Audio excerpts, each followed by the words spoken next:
So we have three presenters today. We have Amanda Devine, who I'll introduce in a minute. She's from the Maine Coast Heritage Trust. We have Joanna Torow, who is from the Maine State Museum, and Kate McBrien, who's the curator, who is going to be with us today from the Maine State Museum. Is very, very ill, so she couldn't make it today. So we scrambled around all day and tried to figure out how we could still have this presentation and have it be the same content for you. So Joanna, has just been fantastic and stepped in to cover Kate's portion of the presentation, is going to join us via Skype. So we had her all set up, and then I did something. I know I did.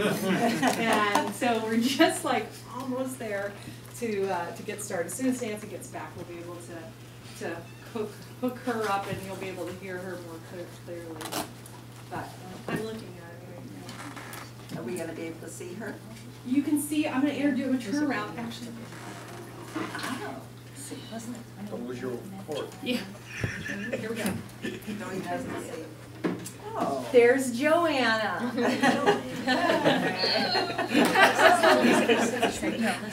Joanna is the chief educator at the Maine State Museum down in Augusta.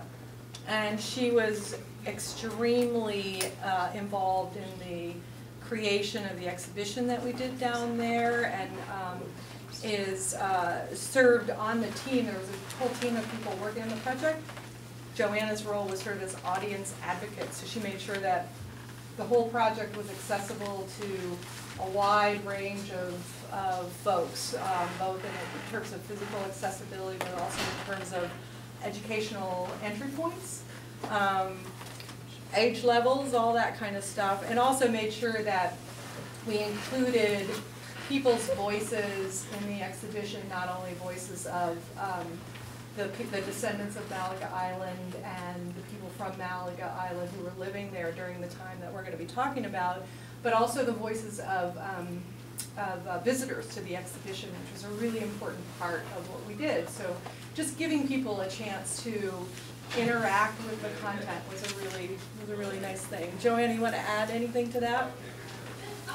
It was a really special project to be part of, and it was really a very unique project for the Maine State Museum to be doing, and that we usually are so into doing exhibits about objects to really talk about a story, and then how the audience was going to interact with that story was a really exciting opportunity. And I think we did a fairly successful job of really engaging not only the students that come through. The Maine State Museum sees a lot of students, fourth grade and middle school especially, but also to get the general public to really engage in the exhibit and really spend some time learning about the story. So anybody have any questions for Joanna? You guys don't know anything about the project yet, so this would be just based on what you know so far. Okay, well I'm gonna set you aside. Okay. And then She's loud enough that could we get by without? you know, we might be able to get by. We're just gonna move on. Did everybody hear that? Yes. Yes. Very good. Oh, good. Okay, so now where's Press the laptop. I did. Okay. There it is. Oh, good. Lay down on your side. Excellent. Okay. So yeah, let's get started. Before we turn all the lights off, let me just introduce Amanda. Amanda is from the Maine Coast Heritage Trust, and she's the steward of Malaga Island, but also for the southern Maine regional area. Is that correct? Yeah. Right. So she's responsible for managing and monitoring the trust preserves and conservation easements between Kittery and Northport, and Malaga Island is falling between there. I love this part. Her background is in plant ecology, which she has perversely turned into expertise in killing terrestrial invasive plants on Maine Coast Heritage Trust preserves. And she's been with the Trust since 2009. And for those of you who don't know what the Maine Coast Heritage Trust is, it's a statewide land conservation organization with main offices in Topsom, Rockport, Mount Desert, and Sullivan, and field staff located coastwide. The trust works statewide with local land trusts to protect land and conserves land directly along the coast through acquisition of conservation easements on private land and by purchasing land directly Maine Coast Heritage Trust is the local land trust on Mount Desert Island. They have offices up in Somesville. Throughout the coast, Maine Coast Heritage Trust strives to protect land for its ecological, recreational, working waterfront, community benefit, and scenic values. So you guys work with Natalie Springwald here at the time? Yes, we do. We have a ring out. Yes, we do. Good. This is Bob DeForest, who's a project manager for Maine Coast Heritage Trust. Good. In class of '93. So Maine Coast Heritage Trust is now sort of the caretaker of Malaga. So they have a huge role in the ongoing interpretation there and in sort of maintaining the story in the hearts and minds of the people of Maine. So and also maintaining the island physically, right? So is there still archaeological work going on down there? Not currently. Not currently. Sorry. New job description for you. Congratulations. Your vote is ready. Get up there on the panel. Okay, so we have Joanna, not currently, Joanna, Amanda, and my name is Dru Colbert, and I teach here at the college, as some of you know, and I teach a wide range of subjects, but they all kind of tie in with what I do, both with museums and what I do with artwork, and that is to consider space as a medium for how we can learn stuff sensorily, I can't say that, through our bodies, through our senses, through the way we navigate through space. I work with Kate McBrien and Joanna on the and I also work for museums, and I develop exhibition spaces for a wide range of places and projects. And so I'm going to talk a little bit about the development of the exhibit, because I'm not sure everybody kind of knows what's involved with that, but not like terribly detailed. But also like what it means to kind of create an entry point in a learning, an informal learning environment for viewers who might be coming at this kind of controversial subject matter from many different places, politically, economically, age, whatever, a lot of different audience considerations. And Amanda's going to be speaking about the natural history and the connection of people and their history to place and the natural world. And Joanna will be talking specifically about the content of the exhibit. So that's sort of the lineup, and we're going to start with Amanda, who's going to kick us off. Well, thanks for that introduction, and thank you all very much for inviting me to be here. This is a pleasant surprise to be working out of my geographic region. This is pretty far east for me, so bear with me. And this is a challenge for you all. I know it's about 4:15. This is the sleepy doldrums pre-dinner, post-lunch, kind of ready to do something, be moving. It's dark. I can see you all in the back row. I can see your eyes. We're going to be jumping all over the place chronologically. How's that? From now until 1794 and the next hour of discussion, so you all really need to stay on your toes. You fixed it. Well, no, we didn't fix it. She's on the, so if you want to kind of work behind the scenes, that'd be great. Joanna, I'm going to keep calm and carry on here. And I'm going to kick things off and talk a little bit about. She's going to go for the She's still moving. I'm going to talk a little bit about Malaga Island specifically, so that you have a sense for what the island looks like, what it smells like, what the ground feels like, to provide you with some context before Joanna talks about the history. I'm also going to talk a little bit about our involvement as owners and stewards of the island and how that's been an interesting journey for us.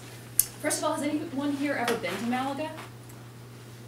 Oh, all right. Okay. So we purchased the island in 2001 through a relatively generous bargain sale from its previous owner. It had been owned by this fellow for a few years. He never developed it, and he wanted to be sure that it was protected from development. It would have been pretty easy to plunk a house down on there and put up no trespassing signs. He didn't want to see that happen. And he also wanted to make sure that the local lobstermen who stored their traps on the island were able to continue to do so. So when he decided he no longer wanted to be the island's owner, he approached us. The island was undeveloped, scenic, in an area that we worked. It was an island, so it was a no-brainer for us, essentially, to purchase the island and conserve it. I'm going to come back to that, but I want to give you a sense of what the island looks like and where it is.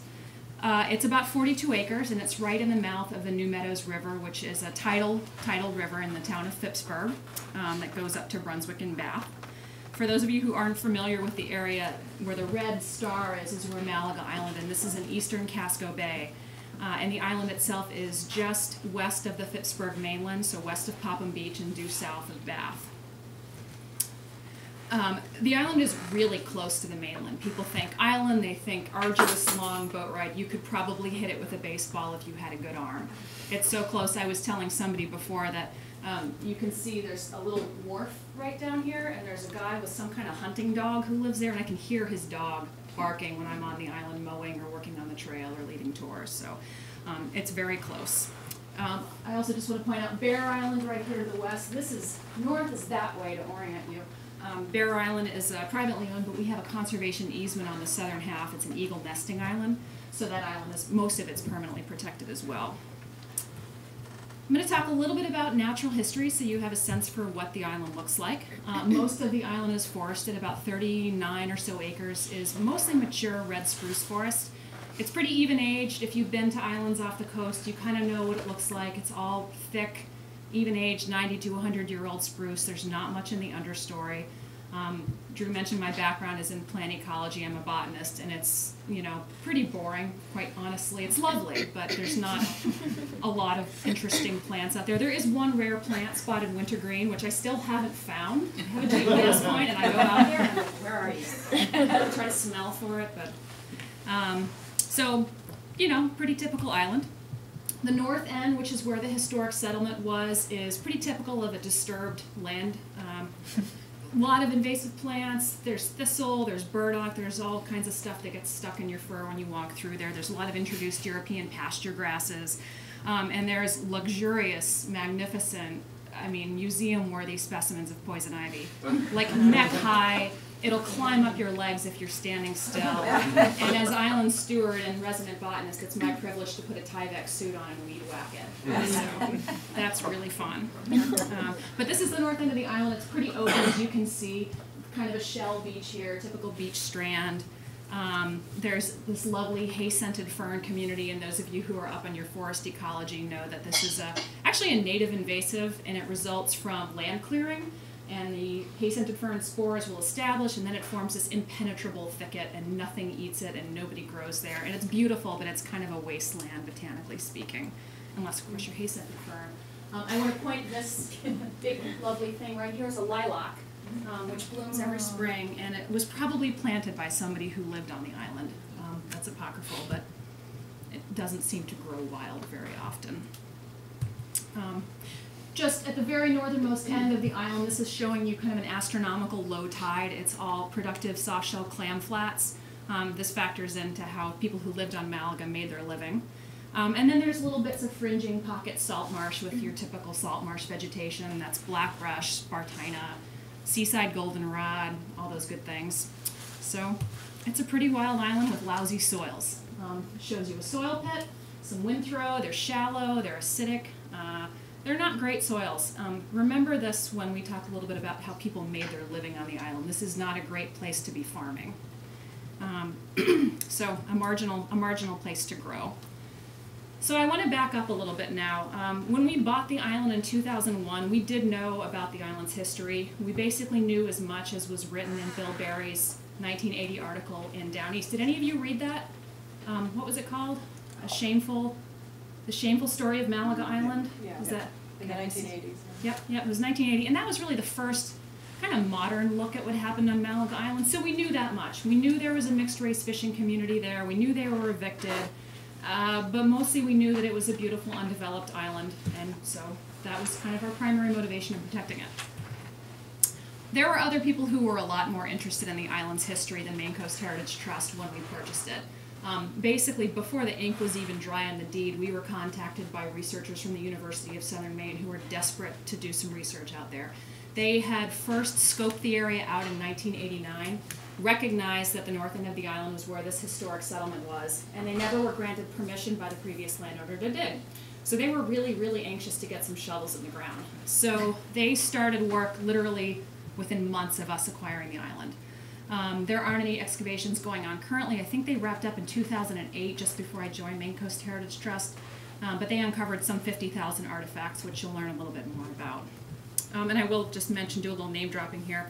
I can't say enough about these guys, Drs. Rob Sanford and Nate Hamilton, since they have provided me with an awful lot of information and have just been great guys to work with. They're the ones who've done a lot of the research out there and had led their field school out there. So they had students working on the island. So these excavations were going on, okay, great, that's kind of happening in the background for us. We, meanwhile, were proceeding with sort of our standard stewardship thing. We got to know the lobstermen that stored their traps on the island. We commissioned a natural resources inventory so we could learn if there were any rare plants, what kind of birds were breeding there, what the soils looked like. And this is what we do whenever Maine Coast Heritage Trust acquires land. We seek to learn as much about the preserve as possible before we go slapping trails and kiosks up and having walks and talks and bird parties. So we built a trail, we got to know the stakeholders, we had meetings, we wrote a management plan. It's pretty de rigueur stewardship stuff for us. This is happening 2002, 3, 4. Meanwhile, other groups are starting to take even more interest in the island. And I'm speaking a little bit off the cuff here because I wasn't involved at the time, but this is what oral legend has it to be. There were some groups that were meeting even without our knowledge, planning what should happen on the island. There was kind of a lot going on that we weren't aware of, quite frankly. So we found out, and oh, hey, wait, we own this place. Seat at the table, please. And it wasn't necessarily a easy fit for us to join some of these discussions because we were not fluent in historical interpretation. It's a racially charged story, which is pretty unusual in Maine. So this was a lot of difficult stuff that staff working on Malaga at the time were dealing with. And that was kind of the first inkling that this was going to be a different place for us. And that's really what the theme of my portion of this talk is that even though it looks like a typical island, this is really a different kind of place for us. And it's changed how we look at a lot of our lands. So now we're going to fast forward to 2004, 2005. The researchers are turning up great stuff, doing a lot of interesting stuff, archaeologically speaking, at the north end of the island. And people are really wanting to learn more. So Maine Coast Heritage Trust offers its first field trip to the island, which was immediately filled up, and was led by Drs. Sanford and Hamilton, which was very kind of them. At this point, we're regularly meeting with other stakeholders, which includes Maine Freedom Trails, members of the NAACP, state historic preservation officers. I'm not sure, Joanna, if we were talking with the Maine State Museum at the time yet, but this was before my time, so. So increasingly, our stewardship activities were focused around, meeting tables and boardrooms instead of with chainsaws and loppers. In 2009, the Maine Freedom Trust, have you heard of the Maine Freedom Trails or seen any of the plaques in Portland? So Maine Freedom Trails, for those of you who don't know, is an organization dedicated to commemorating the abolitionist movement and African American history in Maine. And if you go to Portland, there are these really wonderful bronze markers at various places. One of the most famous is the Abyssinian Church. It's on, where is it? It's off Congress? I think so. I'm making eye contact with you because you look like you're nodding. Yeah, I can't remember where Yeah. I've done it, but yeah. So the Maine Freedom Trail wanted to make Malaga Island part of the Maine Freedom Trail, not because it was associated with the abolitionist movement, of course, but because it is a pretty pivotal part of Maine's African American history. So in 2009, we had this commemoration ceremony out on the island, which was pretty different for us. We're really concerned about carrying capacity and having too many feet trampling plants, and we had a boatload of probably 70 people on the island. So this is the first time where I think we're recognizing, okay, let's not worry quite so much about the, the thistle and the burdock. We need to get people out here and really acknowledge the silence history. 2010 was really a watershed year for, I think, the Malaga story. As you'll learn, there's some friction with the state of Maine, and particularly the governor and the Malaga residents. And after years and years, really decades of lobbying, former state senator Jerry Talbot pretty much successfully convinced Governor Baldacci to make a public apology. So this was in 2010. This is Governor Baldacci and a few other people who I think they are descendants. I want to say that's Gloria Tripp standing to his left, but I can't be sure of that. And they came out to the island. We brought another boatload of probably 60 or 70 people, many of whom were descendants of the island's original residents. And he made a public apology at the time, which was pretty powerful. At that time, we had this plaque installed. This was created by the Maine Freedom Trail by Portland artist Daniel Minter. And this seems like a really silly thing, but I want you to notice that there's no Maine Coast Heritage Trust logo on here. In fact, you have to really squint. I think we're right down there in the corner. But this is kind of a big deal for us. If you've been to any of our preserves, there's like a certain font and a certain RGB color scheme and a certain branding and image, and it's like carved out of cedar. And that's kind of how we get our name out there. We've got the brand, right? Like TNC has the oak leaf and we've got the little island thing. It's not on here. And this actually caused a lot of heartburn for some people on our staff because, let's face it, we're a nonprofit, we're dependent upon charitable donations, we want people to know who we are, we want them to become members, and this isn't bad, this is a good thing, it's how we operate. But it's really taking a back seat. So for me, this is pretty meaningful that this is still there. It's colorful, it's different, it doesn't look like anything else in any of our preserves, and it's really putting the island's story at the forefront. So that was 2010. I'm going to fast forward a little bit. 2012, which you'll learn was the centennial of the state's eviction of the residents of Malaga. And there's just been so much clamoring. I mean, I was getting calls weekly, monthly from teachers. How can I get my kids out there? How can I get to the island? People just want to go to the island. In fact, I've already had a conversation with some folks. I'm really going to try to get out there this summer. People want to go there and they want to see it for themselves. It's an island, we don't have a commercial boat, I'm not a captain, it's tough to get people out there. But increasingly what we've been doing is digging deep and basically paying for boat transportation and offering trips. So last year we did 7 trips with about 20 people on each trip. I think we got, well, you can do the math, what is that, 7 times 20?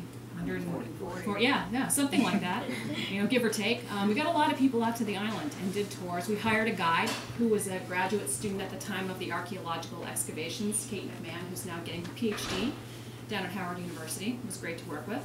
And we ran them pretty much every other Sunday throughout the summer, so that was really the most of our efforts. We had this kiosk built. We worked with artist Daniel Minter again to design an interpretive kiosk. Again, this looks totally different. We've never done anything like this before. We did manage to get our logo on there, kicking and screaming on my part, but it's really all about getting the information out there. So that's kind of the thrust of where our stewardship activities are. I'm currently working with a Lewiston high school teacher to try to get a class of 90 kids out there. Talk about a logistical parental permission slip, risk, liability, nightmare, but it's so important. People want to go there, and we're trying to make it available to them. As for the future of the island, it's probably going to look a lot more like the past year to 2 years, where maybe 10% of my time goes to Malaga. When you look at how many other easements and preserves I have to deal with, it's wildly out of proportion at the amount of my time that goes to Malaga. This could be my full-time job. So we know that that'll happen. We also know that the lobstermen who have been storing their traps out there for decades will still store their traps out there, and I'll still get to weed whack the poison ivy once a year. So that's what I've got. I'm going to turn it over to Joanna, who's going to talk more about the story, which is probably what most of you are here for. Do you want to do any questions now, Drew, or save it for? Yeah, Joanna, do you mind if we take a time for just a couple questions? Sure. Just a couple questions. If you... Whoa! Okay, I'm going to turn you off for a minute. Okay, I have complete control over you. Yeah. So the picture of the forest that you had, Yeah. the red spruce, it looked like it had been planted. It does, and it hasn't been planted. And in fact, people think that it probably never was fully clear-cut. A lot of the island was cleared. It would have been selectively harvested. But when you have those really shallow soils and you have big wind events, everything blows down, and then everything grows up as a cohort. So you've got a bazillion little baby spruces, and they're all fighting for nutrients and sunlight and elbowing each other out, and the strong survive, and then you have what almost looks like a plantation. So it's a fun little forest ecology phenomenon on islands with lousy soils and a lot of wind. Any other questions? You said that the trees growing there were probably around 100 years old, so was it the same species of trees that were likely growing there when the island was inhabited, but different specimens, of course, they would have died. I would say likely. That just seems like that's the dominant species. I mean, there could have been more or less balsam fleur. I mean, any species. You know, there's some hardwood there too. There are some birches, there are some oaks, but it's pretty typical maritime spruce fir, so it would have looked something like that. And they did, you know, they did harvest fuel wood, they did harvest wood for building materials, so it may have been more or less open, there may have been more open grown trees. It would be a fun project to go back and do a vegetation reconstruction, but until somebody does all the rest of my work then. Or maybe one of you students wants to pick that up. Anything else? Okay, I'm gonna, oh. How do you said that mainland was just 100 yards. Do you have permission from that landowner to get out there, from that same dog owner? Or? No, I haven't worked on him yet. I've got a friend who's a friend of somebody who knows that. Anyway, working on that. We actually, I do want to say, and that's good, I forgot to mention this. So when we offer our boat trips, we hire a fisherman named Bobby, and Bobby's sister Anna has a restaurant right on the mainland, Anna's Water's Edge Restaurant.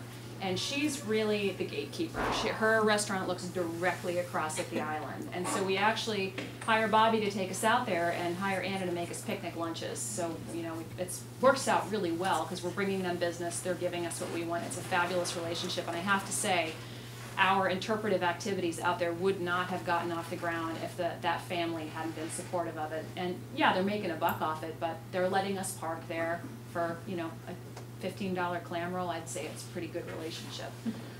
I put my work boat in over in Cundy's Harbor and come around. So when I need to get there to do weed wacky kind of things, that's what I do. Public access is tough to islands, especially when there's limited waterfront access. Well, there'll be another opportunity to ask another question, so keep them in mind if you have them. So we're going to switch to Joanna, who's going to talk a little bit more about the history of occupation of Malaga Island and the story involved with that. So I'm not going to turn her back around because I'm terrified that we're going to lose connections and stuff. So I'm just going to operate the slides while Joanna. There she is. While Joanna talks through the slides. There. All right. So, here we go. Okay. Well, what you're going to see coming up here in just a second is some of the historic maps that we have that show the island. Right at the mouth of the New Meadows River in Pittsburgh. As Amanda was saying, it's kind of a rocky, scruffy kind of island full of lousy soil, so not very good for farming. And I'm just going to give you a quick background of who the people were, the residents of Malaga Island, how they got there, and the story of the eviction. And I do want to credit Kate McBrien. She couldn't be here today. But this is her research that she's kind of gathered from various different sources, working with our community partners and the different scholars working on this. And she has spent around 10 years kind of gathering this material and making sure that it was accurate. So I do want to make sure that she gets full credit for all the work that she's put into this exhibit. And Kate, so there are several theories of how the community the people that came to live on Malaga got there. Most people most stories trace back to one man, and that's Benjamin Darling, who was an African-American, possibly a former slave, who purchased Horse Island. And in that darker brown map, you can kind of see Horse Island right below Malaga, close to the land. He lived there with his white wife, Sarah Proverbs, in the mid-1850s or so. He then sold Horse Island, but it's his offspring that soon kind of populate all the numerous islands in that area around the New Meadows River.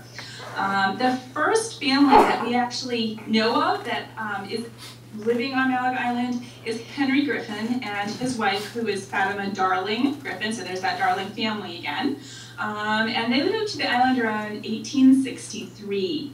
And quickly, more settlements kind of pop up. And in the next slide, you can see we're kind of indicating where that is with those dots. That's also where the archaeology work was taking place as well. But that's the north side of the island. It's the best place for a community, really. It's open, it's flat. And it also has a protected spot for landing a boat, which is going to be pretty key for making a life on Malaga Island, which is pretty difficult. But so was all life on Maine Islands in the 19th century. At this time, it was a very poor area, lots of fishermen, and that's very similar to what's going on here in Malaga. They tried making a living from the sea, as well as at other jobs where they could get them on the mainland. They were doing things like taking in laundry. Actually, Eliza Griffin, who takes in laundry, does better than some of the men who's fishing for lobster, so she's doing pretty good. But they also have some of the residents doing carpentry work, and some of the residents that are doing kind of handiwork around on the mainland and some of the local hotels. And many myths seem to grow up around this time, and there's stories of theft and inbreeding, illiteracy that's kind of spreading through the coast of Maine, certainly kind of wondering what's going on in this mixed race community. And there's this one description, which is actually pretty awful, of a degenerate colony where incest and wife swapping were common, where children with blunted horns growing from their heads lived like savages in underground tunnels. It's pretty harsh stuff, actually. And in the next slide, you'll see that there is a postcard that were sold. This is an example of one. If we can go to the next slide. Sure. You'll see that this is... Is it this one? Yeah, I'm sorry, this one. Okay. This is a postcard that were sold to kind of show how pitiful these people are that were living on Malaga, and certainly there's some indication that they were possibly posed to really make it look as bad as possible. But in reality, it was quite different on the island, and we can kind of move on to the next slide. It really shows that families were struggling, but to meet their basic needs, but they were building homes, they were educating their children as much as they possibly could, and interacting with the mainland community peacefully as needed. So that this was a lifestyle that was very similar to the mainland residents in Pittsburgh at that time. And this is what we found by working with the archaeologists. And in the next slide, you'll see another example of their work. This is the McKinney House excavation site. McKinney is one of the families that they focused on. And they actually focused on digging out the different homes. And 3 homes that we really concentrated on were McKinney's, the Griffins, and the Easons. And generally, we found indications that they lived like any other Maine community. They worked, they cooked meals, they cleaned houses. And it's these fragments which are going to become the main part of the objects that go into our exhibits. And it really is amazing to see these objects that people once used. They were much nicer objects than we thought they would be. They were not as we thought maybe they'd be lots of hand-me-downs, some older styles of pottery, things like that. But they were actually quite current for the time period, and show that they had very similar lifestyles than their neighbors. But things began to change for them pretty rapidly as the economy really started to decline in the early part of the 20th century. You have the decline of the shipbuilding industries in the 1870s and serious decline of fish stocks that hit the industry pretty hard in the 1880s. In fact, for one example, we have the mackerel catches for 1885 to 1886, they fell from 124 million to 30 million. And so the industry becomes very competitive, and fishermen are really looking very carefully at who's their competitors, and certainly the Malaga Island residents started to be looked at, I think, differently at that point as competition. So as the jobs disappeared and more people throughout coastal Maine started to turn to their towns for assistance. There was something called the pauper rolls, and the pauper rolls were kind of a basic form of welfare. You didn't have the state welfare system, you didn't have a federal system, of course. And so each town took in money to support residents that needed help. And for example, Phippsburg's economy got worse and worse. They had to take in a larger part, or use a larger part of their town's budget for supporting these people that just needed some assistance. In 1891, they had budgeted $669, And out of that money, about 78% of it was used for people on Malaga Island. So that also kind of contributes to the discontent of, and people starting to look at their neighbors on the island very differently. And there's also the kind of the startup of tourism. Many of the islands are starting to be bought up by private single owners, and many of them are from outer state. So the real estate prices are starting to go on the rise, and that's going to kind of affect how people look at Malaga Island as well. At the same time, we can go to the next slide now, you have the start of the eugenics movement in 1865 in Europe, quickly making its way to the United States. And eugenicists were concerned with the purity of Anglo-Saxon gene pool. They believed that all social evils, such as pauperism, crime, and prostitution, were inherited traits that can be controlled. And oftentimes what they meant by control was pretty harsh. They believed in kind of institutionalizing people in homes for the feeble-minded. They also thought that sterilization would be a good idea to control the gene pool.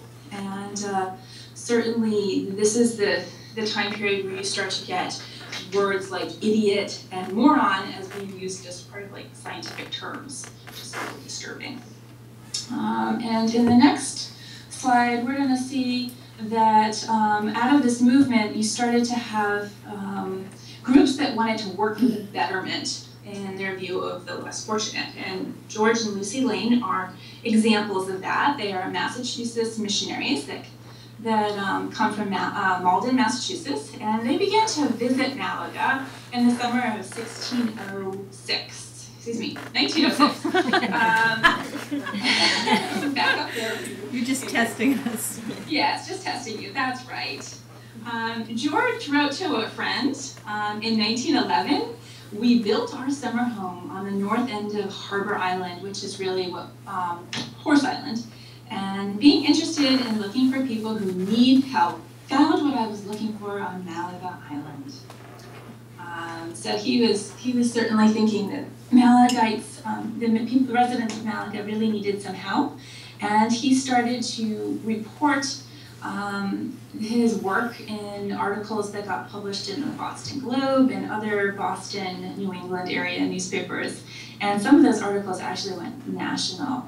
And I think they did quite a lot of damage, and it was very embarrassing for the local residents to be depicted in some of the harsh terms that they were depicted as being kind of cave people, really. The Lanes started to focus their education, their efforts on education and teaching moral values to the women on Malaga Island, and they opened the island's first school, which you see in this slide here. This is actually one of my favorite pictures because it really debunks the myths that are going on at the time. These people living in these, underground tunnels and cave-like shacks. And here you see a McKinney house where the first schoolhouse operated. The McKinneys, James McKinney was known as the king of Malaga Island because he was one of the top fishermen. That was a term that they used to kind of denote who was the top fisherman at the time. And he had one of the best houses on the island. You can see here they had wallpaper, they had decorative pieces hung on the walls, they had pictures, they even had a really nice hanging light fixture. So this was a very nice house, certainly not a shack with just tar paper. So the school was very successful. The McKinneys had their daughter Cora serving as a teacher, and soon the school grew to 14 students and had to move to an even larger room within the McKinney house. The Lanes started to work on raising funds to build a permanent school, and that's what we're depicting here in the next slide, is the kind of the opening of the new school, which they helped fundraise and helped pay for, as well as helping the islanders get food and clothing. You kind of see them all dressed up in some of these pictures in nice white dresses and shirts that they'd like to show how well off their help with was succeeding in. So in I'm stuck with these years here. 1908, the new school building opened, and it was so successful that you had at least one student from mainland paying tuition to go. But quickly after this school opened, the residents of Phippsburg started to get kind of annoyed at the Islanders. They felt like they were taking up too much money on the pauper rolls, and they needed to find a way to kind of separate itself from the island. In 1903, the Phippsburg tried to claim that Malaga Island is actually part of Harpswell. And the state legislature didn't kind of go along with this, but it sort of brought the island residents to the attention of the state of Maine. In 1905, the island residents became wards of the state and were managed by the Executive Council. And what you see here in these documents is actually a document that George Pease put together. He was the agent put in charge of the Malaga community. He's the one that deemed who got food, who got aid with medicine. And they asked him to put together a report to the Executive Council listing his recommendations on what they should do with these people. And the state agent, Pease, submitted his report in 1911 using very difficult and very racist terminology to describe the various families living in Malaga. In his report, he described the health and, in his opinion, the work ethic of the individual Malaga residents. For example, he described the age and ability of John Rosilla and Rosilla Asen in his report as, John is 65 years old, full-blooded Negro, well as average of any man of that age, rather intelligent, can do mason work, but lazy and won't work. Wife, 65, negress, complains of being sick all the time and is unable to work. He's consistently describing all these people using descriptions of their race, of what he felt their intelligence was, and what their ethnic background is. For example, Frank Gomez and family was described as Frank is 68 years old, Portuguese, well and strong, wife is younger, and feeble-minded. So it's that kind of eugenics term, feeble-minded, coming back into it again. He recommended that the state of Maine purchase Malaga, and the reason he gave was to prevent people from settling. Of course, people had already been there for 48 years at this point, so they're kind of settled. And he wants to turn the undesirable ones off the island. He makes really no recommendations about what they should do with the people. He does actually suggest that some of them be institutionalized in the new school for the feeble-minded that is just been formed in 1908 in West Palomino. Pease recommends that a few of the older residents be left on the island, and he says, in his own words, in poor health, and they probably won't live anyway. Though it won't live long anyway, which is, that kind of gives you an idea that the Malaga residents are being described as problems to be dealt with and not as individual people. And so his report is submitted to Governor Plaisted, and you can see in this postcard here, this is Governor Plaisted actually coming to visit Malaga Island with his Executive Council. During his visit, Plaisted remarks, the best plan would be to burn down the shacks with all their filth. Certainly conditions are not credible to our state, and we ought to not have such things near our front door. And I do not think that a like condition can be found in Maine, although there are some pretty bad localities elsewhere. That's from the Brunswick Times record in July of 1911. Soon after this visit, the state rules that the island is actually owned by the heirs of Ellie Perry of Phippsburg. They're the last known people to have owned the island. Henry Griffin, though, says that he at some point did purchase the island, or at least part of it, but he has no documentation to prove that. And so his claims are ignored. And eventually the Perry family files papers to have the islands evicted. At the end of 1911, a local doctor and a member of Governor Plaisted's Executive Council signed papers to commit Anna Parker and the Marks family, who are all residents of Malaga, to the Maine School for the Feeble-Minded in West Palomino, which you see being advertised here in this postcard.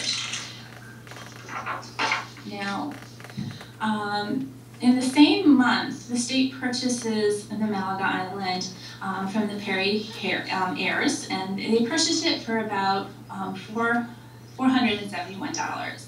And then the state told the islanders that they must evacuate, that they must vacate the island by July 1st of 1912. They were given about $100 on average for their property. They were not given any help in finding a place to go, and that becomes quite a difficult task for them, because now the surrounding communities do not want to have these kind of notorious people in their community. And then when July 1st actually arrives, they find that the island is deserted, that actually all the houses have been dismantled or removed in some way, and none of the residents remain. They really did leave with dignity at that point, which I think is really honorable. At the end of 1912, after the eviction was completed, the state sold the Malaga Island to the highest bidder, which is $1,650. Pretty good profit at that point for the state of Maine. The next step, and you can see in the next slide that we have the cemetery documents from Pineland, which is what Maine Home for the Feeble-Minded becomes currently.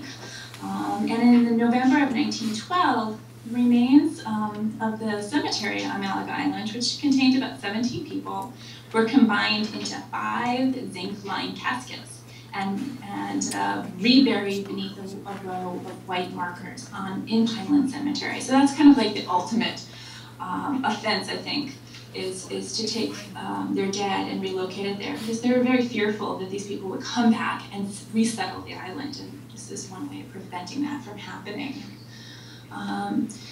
So then we get to the end of the story here, and why the museum decided to open an exhibit and to kind of undertake this type of exhibit. Of course, I said earlier, this is a really different kind of exhibit for us. We usually really start with objects and what kind of story those objects tell.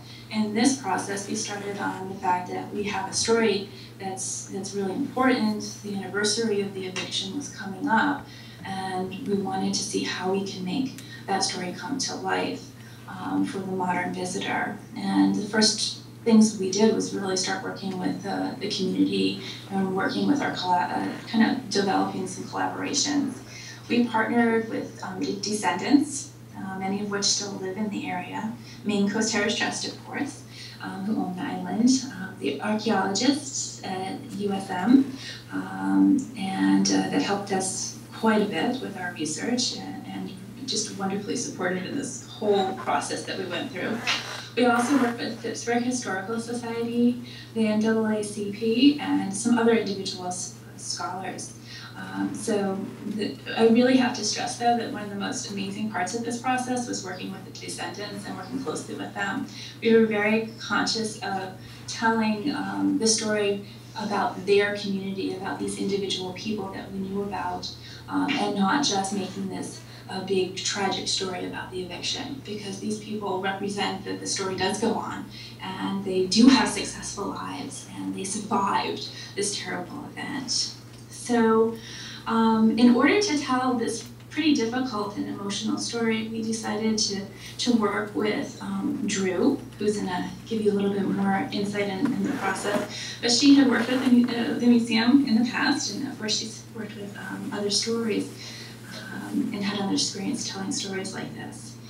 Before I switch over, I just wanted to also kind of encourage people to come to the museum. The exhibit's going to be closing pretty soon. It is up through May 25th, and we really would encourage you to come if you're interested in the story, learn more about the details of these people's lives, see the actual objects, which are just so powerful, especially just these little fragments that are, a child's ring or a piece of pottery. They're really amazing to see and to interact with. So I encourage you to come. These are stories that are still unfolding. We're still doing research about them. There's, like Amanda said, there's around 50,000 artifacts that were dug up from just a small portion of the island. So there's huge amounts of work to be done to learn more about this story. So if you're interested, I think one of the slides that I have lists a few of the resources that Kate thought was pretty valuable if you're interested in more kind of the history background of the story. So again, if you have questions about this, I'm kind of going quickly through it. I generally teach it to 4th graders, and this is certainly a different audience that I have. So Kate can answer very detailed questions, and I certainly can answer some more general questions if you have any. So thank you, Joanna. I think because I'm sure you guys have questions about the story, I think we're going to take a couple questions about the story right now, and Okay. and then I'll talk about the exhibit a little bit. But I think it'd be good to. Yeah. Do you know anything about the origin of the name of the island? I know that there's a lot of different speculation about that, and I don't think any of them have been proven to be true. There's connections to Spain and the Malaga place names there, but I don't think anybody has any real idea of where it came from. I think that the name Malaga in Abenaki is cedar. But there's no cedars on the island. There's no cedars on the island, so you know we're trying to make connections. It's really hard to figure that out. Yeah. It used to be called Mitchell Island. Yeah. A lot of these islands have gone through multiple names over time too, and some people actually pronounce it Malago. Some of the descendants I noticed were pronouncing it Malago. I was going to say that. I used to live at the head of the Meadows River, and I used to fish at the north end of the island. Fly fish for stripers and bluefish, and locals there referred to it as Malago. They still Malago, do. Yeah. They all still do. That's interesting. Yeah. Any other questions for Joanna? In 1912, exactly how many people were there, and how many people left on their own accord, and how many people were sent to this place in Pownellborough? There's approximately 7 people that were sent to the Home for the Feeble-Minded. It's the Marks family, and then Anna Parker was sent there, and you know, many of them died there.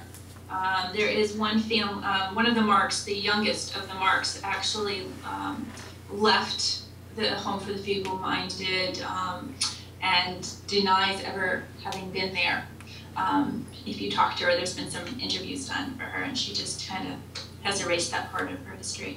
And how many other people live there? At the time that the eviction, probably between 30 and 40 people were living there. That number fluctuates a lot because people kind of come and go kind of fluidly. So we think it's between 30 and 40 based on the census records and the documents that we were able to gather. And the households, how many households? Well, not households, I would say individuals that we were trying to track. So 30 to 40 people altogether. And the households were also fluid. A lot of times if you know, I mentioned Eliza Griffin, she was a single woman. She did not have children of her own, but she often had people living with her, relatives living with her, that she was helping to support. So there was a lot of help with childcare and a lot of fluidity, because almost everybody on the island had some kind of relation, going back to that Darling family originally. Thank you. Any other questions for Joanna right now? Okay, I'm gonna, let's see, I'll put you back here. I love this. It's like having a baby or something. I'll put you here. Can you see?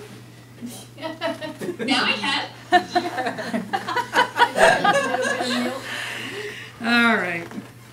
So my role in Malaga Island was to start to work with Kate McBrien, and I apologize for not introducing Kate, along with Joanna and Amanda. Kate is the curator of historical collections at the Maine State Museum, and she, as Joanna said, this is her research, her initiative to kind of bring this project to the museum. she realized the important role museums could play in dialogue surrounding difficult social issues while serving as an intern at the U.S. Holocaust Museum in D.C. She went on to work as curator, then director of the Penobscot Historical Society in Brunswick, Maine, and the curator at the American Independence Museum in New Hampshire. So that's who Kate is, and I'm sorry that she couldn't make it today, but Joanna, thank you so much. You've definitely done a huge service here and filled in the gaps.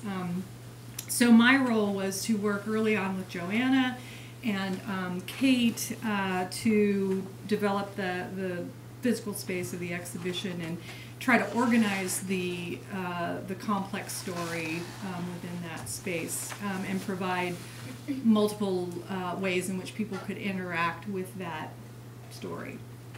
So I come from a background in this. A long time ago, it's almost 30 years ago now, I did an exhibition at the American Museum of the National Museum of American History, which is at the Smithsonian, which is where I used to work. It was one of the first exhibitions of its kind that dealt with these really controversial issues. It was called A More Perfect Union, Japanese Americans and the U.S. Constitution.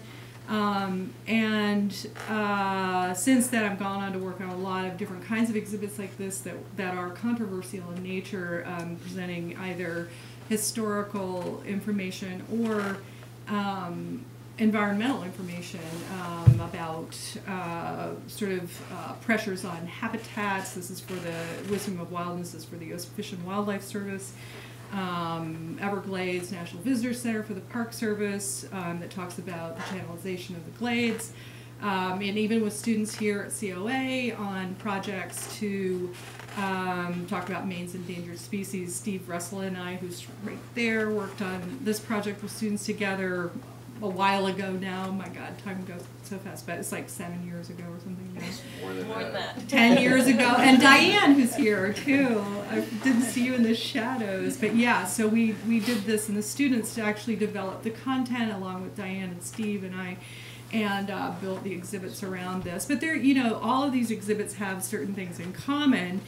And, it's in terms of like creating a story around this, and what you have to do in an exhibit is actually engage people in the content. And you can't engage people in content by hitting them over the head and saying, you're guilty of this, or you're bad, and you should do something about this. You have to figure out ways in which you can start a conversation or pique interest in a topic, and provide ways that might empower people in a space like this to actually do something. So there's a lot of communication issues that have to be considered in this sort of thing. And I've worked a lot with the Abbey Museum, and this is something that they do consistently. They work with Native communities in the development of the content of their exhibitions, as the Maine State Museum did in the Malaga project, really bringing them in as subject matter experts, letting those communities tell their stories, their own stories, the ones that are relevant to them, and get the facts straight. And it's not always facts. I mean, the role of museums in the past historically has always been sort of it's the curator show, and they tell the story that they want to tell. Oftentimes it has to do with creating a national identity or some sort of nationalism in terms of like the array of artifacts that sort of, kind of build a story around nationalism. But now more and more you see museums at all different levels inviting not only the communities that they're actually interpreting into the story, but also visitors to lend their stories to exhibitions. So it's a much more fluid, interactive process of knowing culture, knowing history at this point. And you can see this in the last project I did for the Abbey was the Indians and Rusticators exhibit. And on the right side here, this is, it was a story about Native American encampments during the late part of the 19th century, early part of the 20th century, and how the Native and what we call rusticators, people who came here to recreate, how their cultures mixed, and how that got affected both of those cultures. But in this exhibition, where we're talking about, say, this showman, Big Thunder, who was also a canoe guide, and just a real attraction for people. His granddaughter, Donna Loring, who is representative of the Maine State Legislature and a tribal leader, her voice is in the exhibition talking about her grandfather. So you get these sort of contemporary reflections back into the exhibit. So it's really important. So the Malaga exhibit has an opportunity for people to leave notes and comments, viewers, in a reflection space, and you can see they just sort of pin them up on the wall. There are a lot of fancier ways to do that through websites and connecting people that way, telling stories, but one of the constraints on this project was money, and as always is probably 99% of the time the case. So, you know, we just did it in the old-fashioned way, just write a note and stick it up on the wall. So, in these projects that I do, sometimes I help develop the content, but in this case, the Maine State Museum had a really great set of scholarship that they wanted to already, you know, kind of show in this space. It was just a matter of kind of like, how do we group it? How do we organize it? What should the big themes be? And how does that kind of emerge in a space? This is an early planning document. It's just a way of having a conversation with the museum about how ideas might be organized in a space. So I just basically help them provide a context for telling the story so it would unfold under, you know, in space and time in the museum.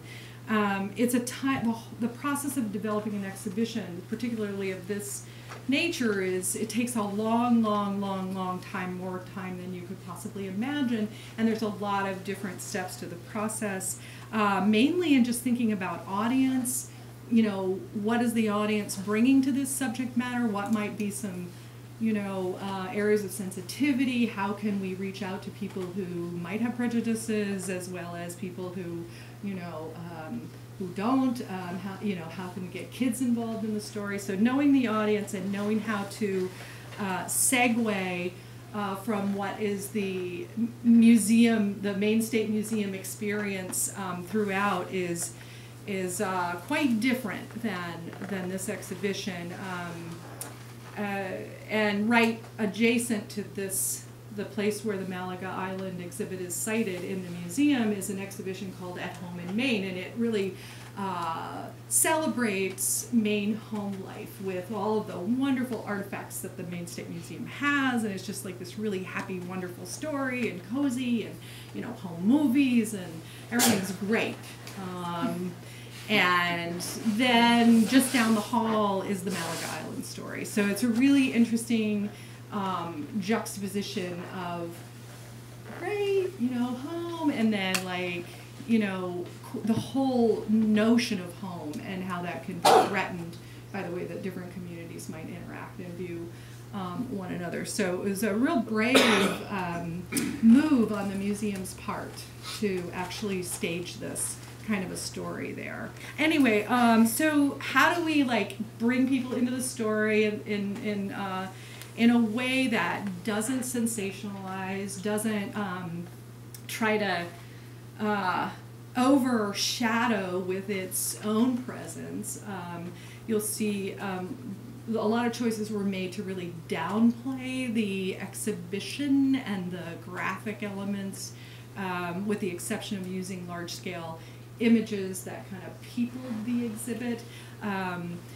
You know, try to minimize the text, minimize the decorative nature of the display, and just let it be a framework or an architecture for the information that was going to unfold to honor the story in a way. So one of the key things that emerged in the storytelling and in kind of the development of the space were these fragments. And the fragments to me were like, well, first of all, it's very difficult to create an exhibition that's going to engage people with just like little half-inch pieces of rusty things. You know, I mean, you can't, and it's really, really hard. So it's like, okay, so how do you do that? and they don't have any money to like do a big movie or something like that. So yeah, how do we do that? So we decided to use these fragments as well, certainly metaphor, and all of you probably can figure that out. The fragments of archaeological evidence that were uncovered were used as metaphor for piecing together the lives of these people, for understanding how we piece together history, for the expressive of the fragility of existence in light of these conditions. They were really kind of ripe with metaphor. So we decided to use them in the opening area of the exhibition, almost like they were little tiny jewels, and they were put in little jewel cases and lit very dramatically and very beautifully. So they were actually really beautiful little sculptures, almost the way they were presented. And it was important to keep that space dark, so it felt like you were kind of entering in this sort of transition between one world and another world. The colors that were chosen for the exhibition played on this theme of the landscape, which was one of the other themes that I kind of had to work with developing the look and feel of the space. This is one of the graphic panels that you would see in the hallway that kind of welcomed people and gave them a contextual statement about the exhibit. And then the artifacts were sort of interspersed with quotes.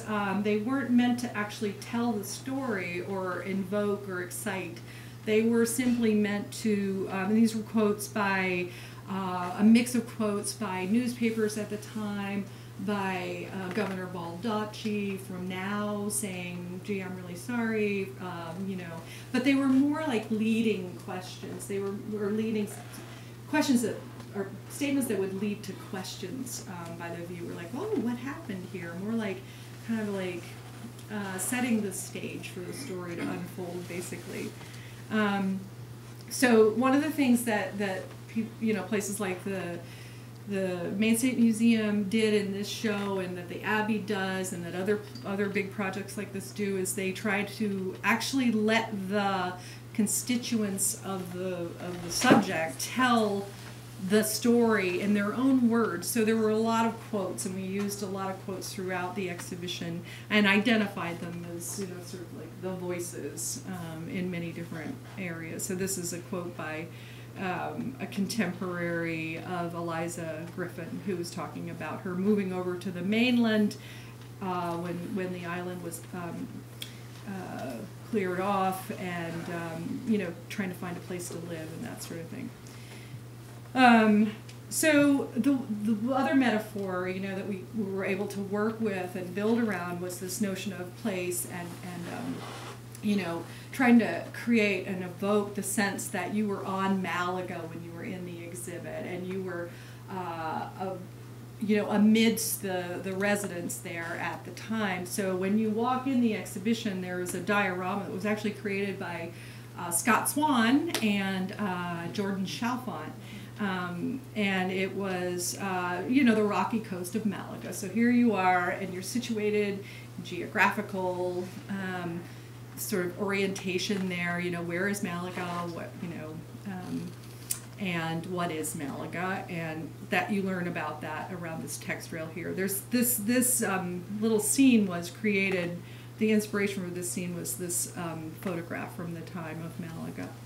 Can I add, Drew, that the shells are actually from the island? And the shells are, did you collect those shells? Thank you. Kate and I canoed over when she was like 9.5 months pregnant. That's so these rocks are actually styrofoam rocks. And the boat is a dory from the museum's collection, and the lobster traps are kind of props because people can touch them, but they're from, they're old, obviously.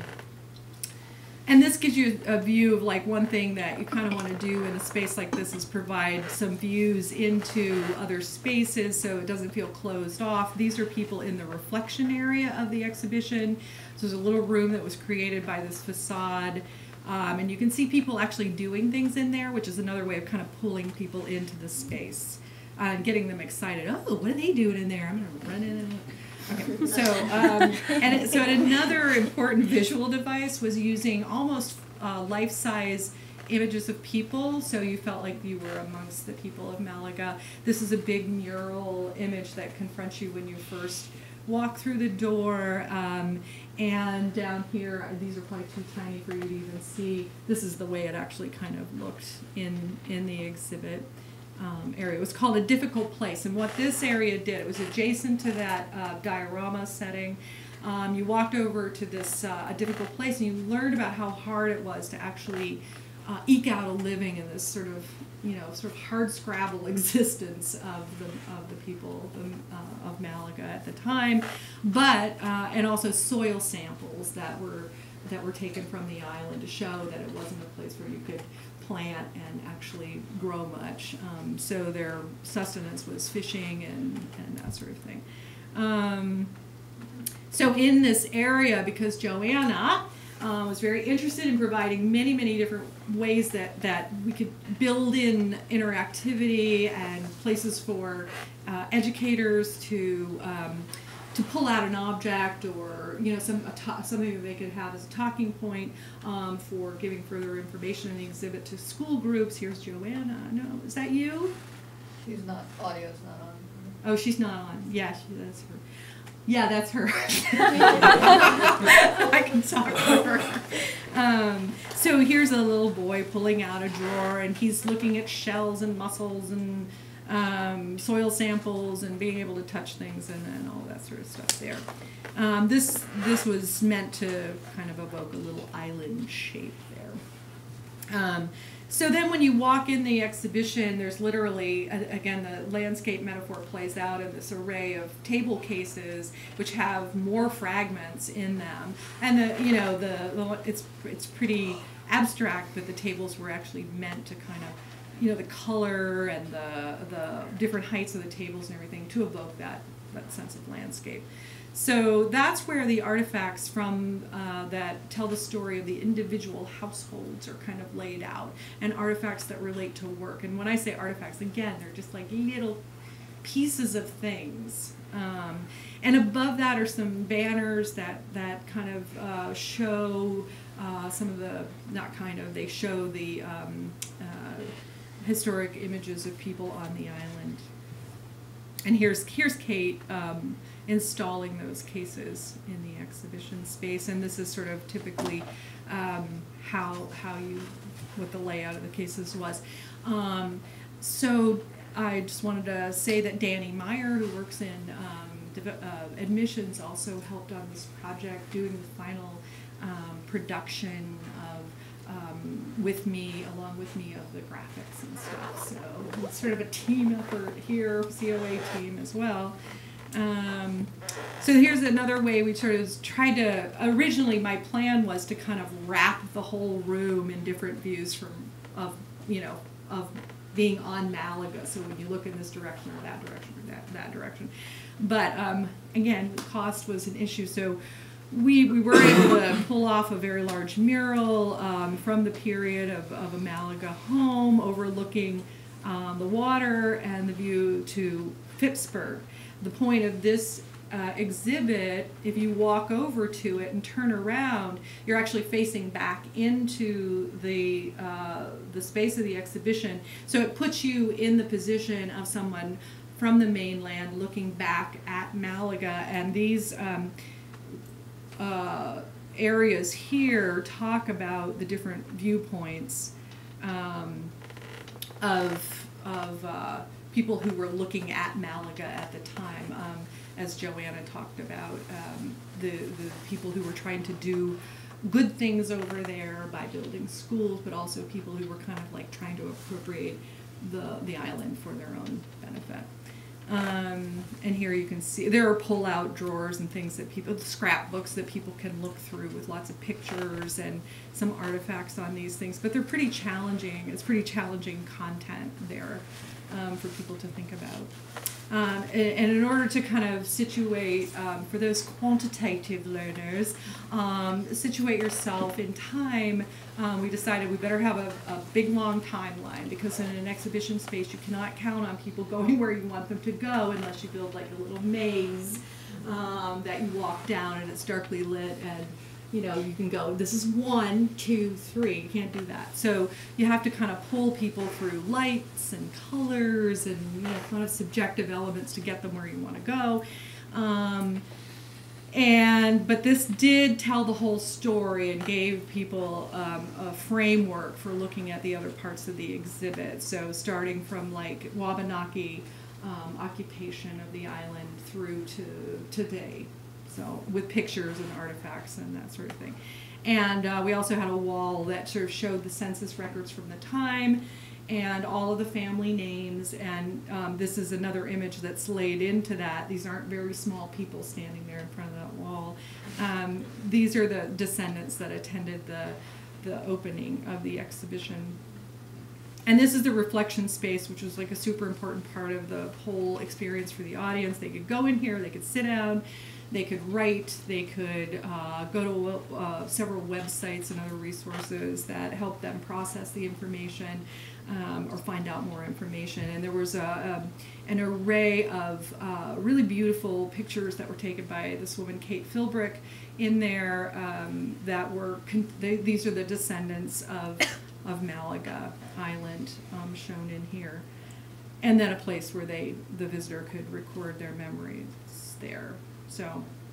So basically, just wanted to whip through these because this shows sort of the complexity of the development of the exhibition, just with some documents that show you that like every little inch of this space has to be considered and you know, measured and you know, put into a plan that someone else can use to actually create the exhibit.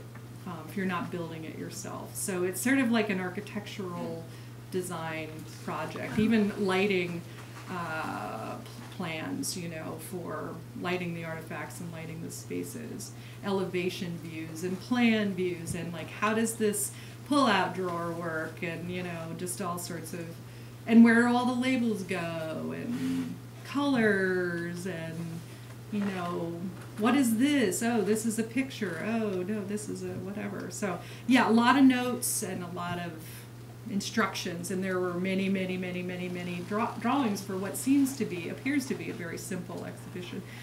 These are, you know, final graphic production is like huge because you have to like edit all the text, you know, in final form, make sure that they didn't spell the wrong or something, which is what I always do. But, so anyway, that is it for me, and that's it. Does anybody have any questions for me? Or for Joanna,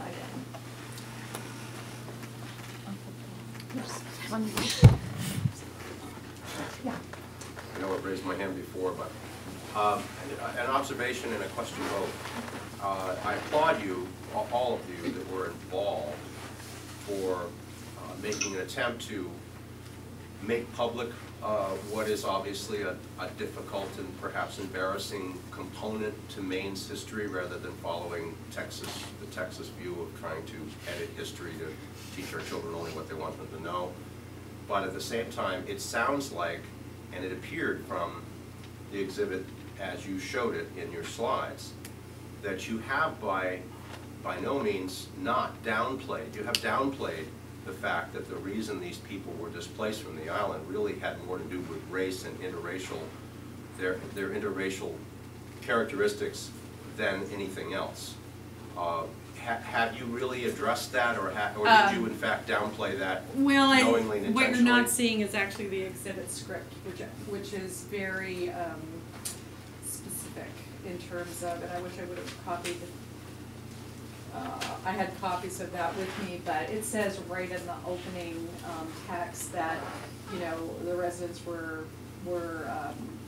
removed from the island by the state of Maine. There's no hedging in the exhibit around those things at all.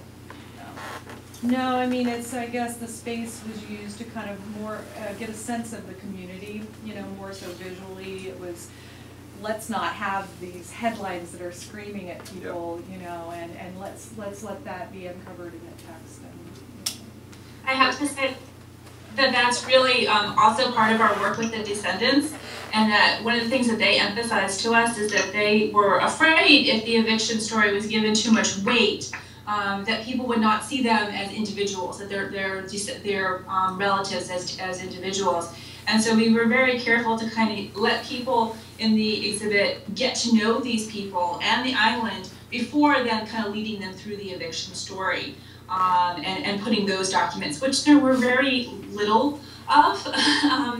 So it was tough, but we definitely didn't want to not go there. But we were very careful about how we went there as well.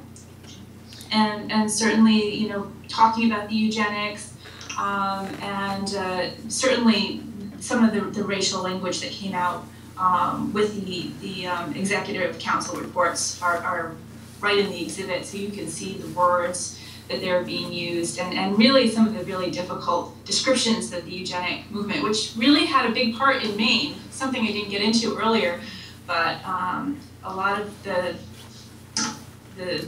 one of the biggest proponents of the eugenics movement in the United States is right here from Maine, so that was a big part of this. Thank you. Yes, Darren. Amanda? Yes. Yeah.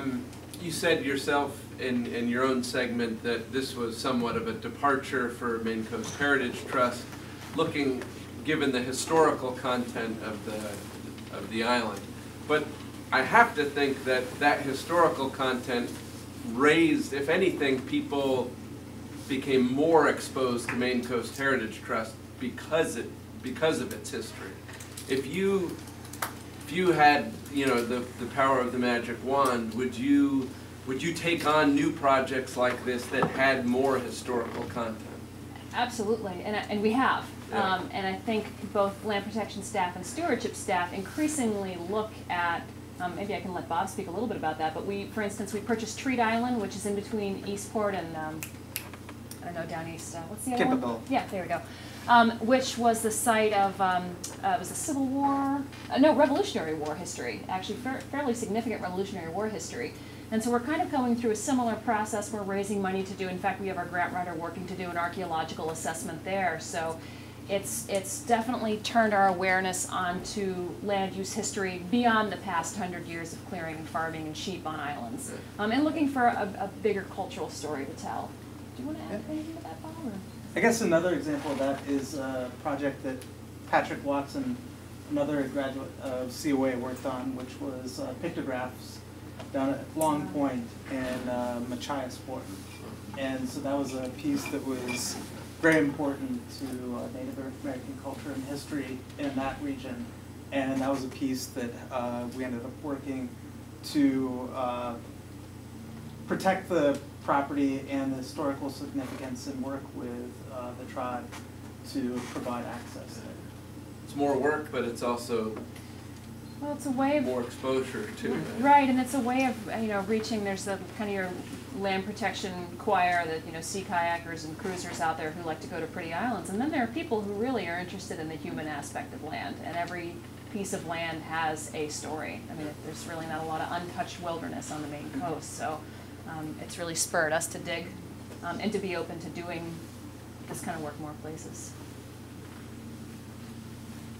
It seems that the Malaga Islands, the conditions there were not so different. They weren't. From any other place on these islands, because I've been looking at some of that, and it was really very similar. Everybody was poor, there was a lot of abject poverty, and so it wasn't so different. And the only difference was that they were black.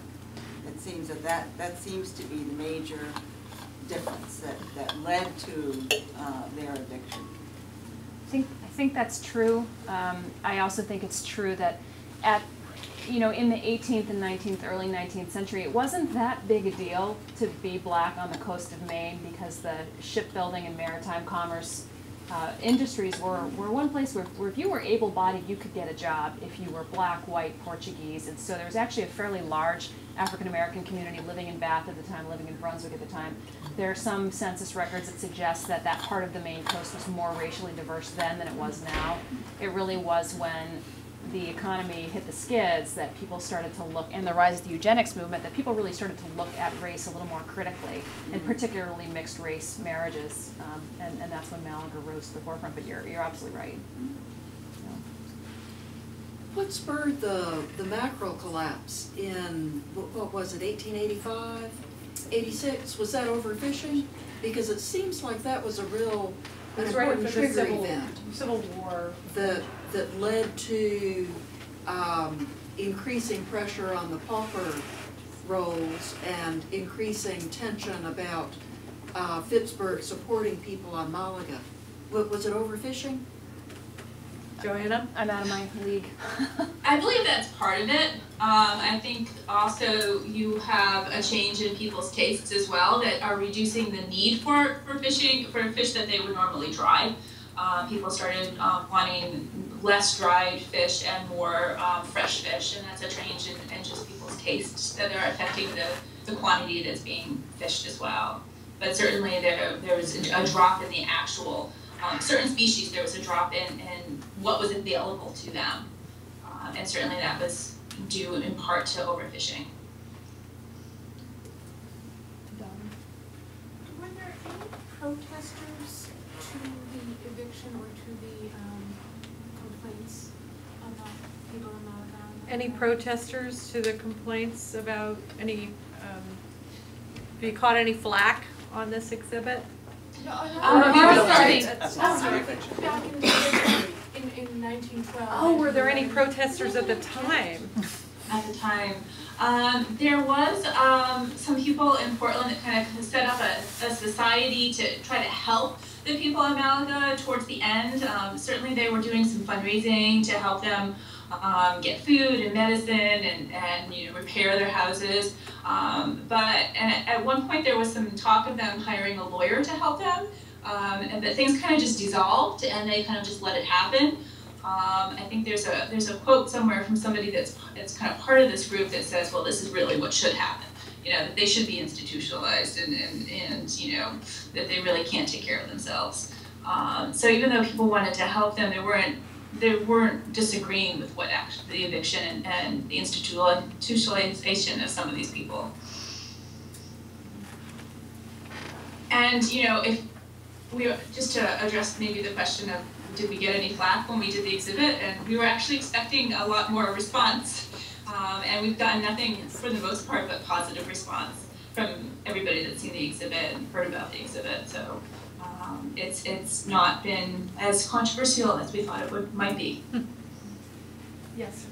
Was there an economic component to the eviction too? Did people want them out of there because they thought they were in the way of development? Yes. Absolutely. Yes. They were starting to be like a eyesore, and certainly with tourism coming up, they were thinking that this island would be sold and be part of the economic rebirth of the area in the tourism industry, which of course never happened. There was a large hotel being built across the way in Pittsburgh at the time that the residents were removed. There's also a steamship line, a tour, kind of a tourism triangle that was developing between Bath, Portland, and then up the New Meadows River through Casco Bay. So there was a steamboat company that would take people on a cruise across Casco Bay and then up the New Meadows River. And part of the thinking was that, well, if they had looked back, they would have looked directly at the north end of the island. But some students at the University of Southern Maine actually did a spatial analysis. They did a viewshed analysis and determined that that was probably fabricated and it was used as an excuse. But they might have been able to get a peek at the McKinney's home, which was a nice cape. The eyesore component was. But in all likelihood, they wouldn't have evicted them if they weren't primarily interracial community. It's hard to know. Hard to know, but it's hard to not go there, it seems. If they'd evicted everybody that was in the same financial condition at that point, There would be nobody left. there's 3 million people in Pineland. Yeah. That's right. Oh, yes. What building in Pineland was the original home for the people minded? Because I'm really familiar with the area, but I'm just never sure what building it was. Is it still there, Joanna? I'm not exactly sure. I think Kate would have probably a better handle on that. I know that they've just recently written a history of Pinelands, and I think it has some information about that. and what part is the original building, but I'm not really sure myself.